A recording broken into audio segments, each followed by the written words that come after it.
Vous voyez comment, petit à petit, il commence dans le discours à lancer des ballons d'essai. Il va falloir travailler quelques heures de plus. On n'aura plus les moyens pour notre protection sociale. Et le ministre Lecornu nous dit l'objectif pour la France, c'est d'avoir bientôt 100 milliards d'euros chaque année qui est consacré au financement de l'armée.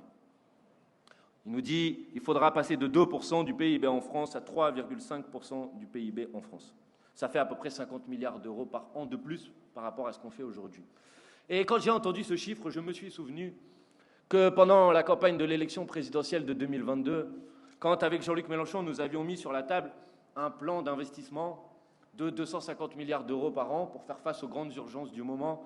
Dans ce plan d'investissement, il y avait un volet qui était consacré à la bifurcation écologique et au développement des services publics. Et on disait que pour faire face aux enjeux de la bifurcation écologique et au développement de nos services publics, il fallait consacrer 50 milliards d'euros par an supplémentaires au financement de la bifurcation écologique et de nos services publics.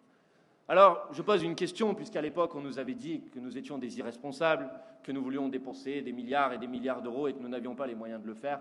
Je pose la question de savoir pourquoi ce qui était impossible en 2022 pour financer la bifurcation écologique et nos services publics deviendrait, comme par magie aujourd'hui, possible pour financer des chars, des obus et des munitions pour aller en faire je ne sais quoi. Pourquoi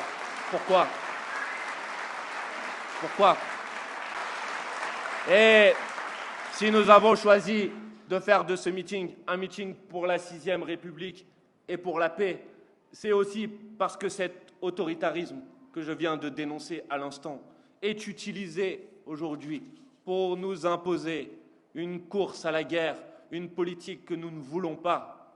Quel mandat a le président de la République, Emmanuel Macron, pour prendre la parole à la télévision et pour dire aux Françaises et aux Français, je vous appelle, j'en appelle à la patrie. Quel mandat a le président de la République pour dire et prendre au nom du peuple français l'engagement de consacrer plusieurs dizaines de milliards d'euros supplémentaires par an pour fabriquer des armes et des munitions, alors que nous voulons avoir une économie qui permette de satisfaire les besoins fondamentaux du peuple? Il n'en a aucun mandat pour le faire.